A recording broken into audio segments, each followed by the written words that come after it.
Hey guys, welcome to झटपट फटाफट IPO review. और इस हफ्ते का सेकंड आईपीओ भी आ गया है, यूनिपार्ट्स।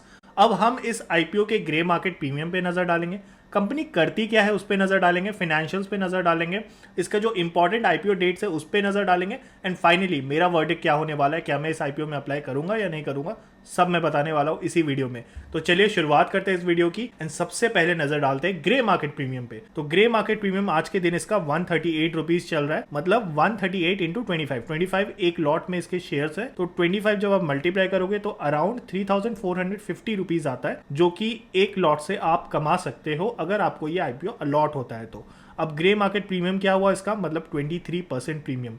अब 23% बहुत अच्छा नंबर है, क्योंकि 20% के ऊपर जो भी ग्रे मार्केट प्रीमियम है वो एक अच्छा positive grey market premium consider किया जाता है। तो ये 23 है, ये बहुत अच्छी बात है, बहुत पॉजिटिव बात है। तो चलिए बात करते हैं कंपनी करती क्या है। Incorporated in the year 1994, Uniparts India is a manufacturer of engineered solutions and systems. तो अगर आपको नहीं समझा तो मैं समझाता हूँ, नाम में ही यूनिपार्ट्स है, इसका मतलब पार्ट्स बनाती है कंपनी, मगर किसकी?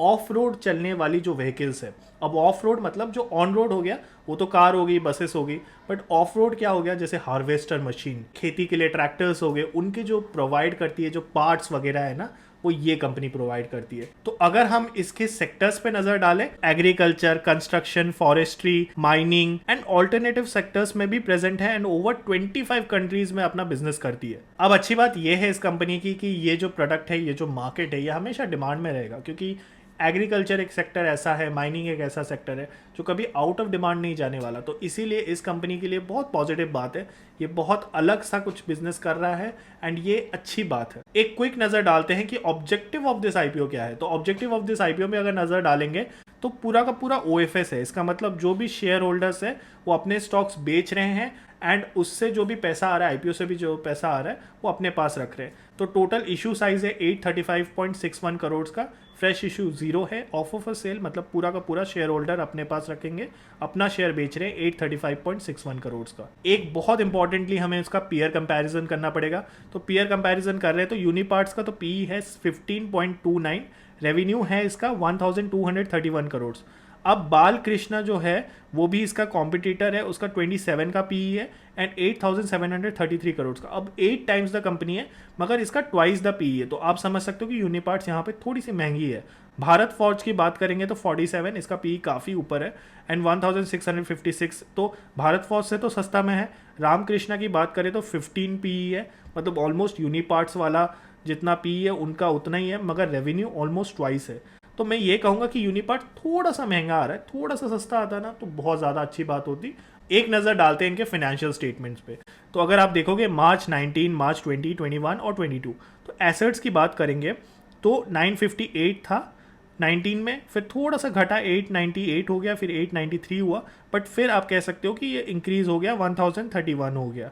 उसके बाद रेवेन्यू की बात करेंगे तो रेवेन्यू हम 19 में देखें तो 1062 था, वो 938 हुआ, फिर 947 हुआ, गिरा तो है, एंड फिर उसके बाद 1231 हुआ है। प्रॉफिट आफ्टर टैक्सेस भी थोड़े से सफ़र हुए थे, 69.6 था, फिर 62.64 हुआ, बट 21 में 93.15 हो गया, and the best part is March 22 में ये 166 करोड़ हो गया। ये सारे फिगर्स करोड़ में हैं। नेट वर्थ जो है उसका वो भी इंक्रीज़ हुआ है 421 से 464, फिर 560 और फिर 685। अब अगर हम टोटल बोरोइंग की बात करेंगे तो इन्होंने बोरोइंग बहुत कम कर दी है। अगर आप देखोगे तो ये बहुत पॉजिटिव बात है कि 19 में इनके पास 345 करोड़ का बोरोइंग था, जो कि उन्होंने गिराते हुए 127.27 कर दिया है। तो अगर आप देखोगे नेटवर्थ से अगर माइनस करोगे बोरिंग, तो इसका मतलब ऑलमोस्ट डेट फ्री कंपनी है। तो ये बहुत पॉजिटिव बात है, इनके जो फाइनेंशियल्स है काफ़ी स्ट्रॉन्ग है। तो एक क्विक नज़र डालते हैं इंपॉर्टेंट आईपीओ डिटेल्स पे। आईपीओ डेट है इसका 30 नवंबर से 2 दिसंबर तक। तो 2 दिसंबर लास्ट डेट है to apply for this IPO. Issue size होगा 835.61 करोड़, प्राइस 548 से 577 रहेगा पर शेयर, 577 इसका कट ऑफ प्राइस होगा। लॉट साइज अगेन 25 शेयर्स का होगा, रिटेल इसका 35% होगा, अलॉटमेंट इसका 7 दिसंबर, रिफंड्स इसका दिसंबर 8 तक आ जाएगा, क्रेडिट ऑफ शेयर्स 9 दिसंबर में, लिस्टिंग डेट होगा इसका 12 दिसंबर। अब मेरी फाइनल वर्डिक्ट की बात करते हैं। मैं बहुत पॉजिटिव हूँ इस आईपीओ को लेके। इसका ग्रे मार्केट प्रीमियम भी बहुत अच्छा है, लॉन्ग टर्म के लिए अप्लाई किया जा सकता है, डेफिनेटली किया जा सकता है। तो मैं इस आईपीओ में अप्लाई करने वाला हूँ।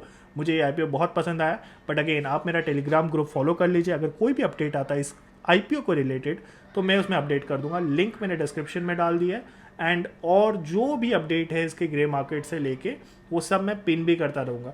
तो thank you so much for watching this video. अगर आपको कुछ भी सीखने मिला तो लाइक कर दीजिएगा, सब्सक्राइब कर दीजिएगा एंड बाय बाय।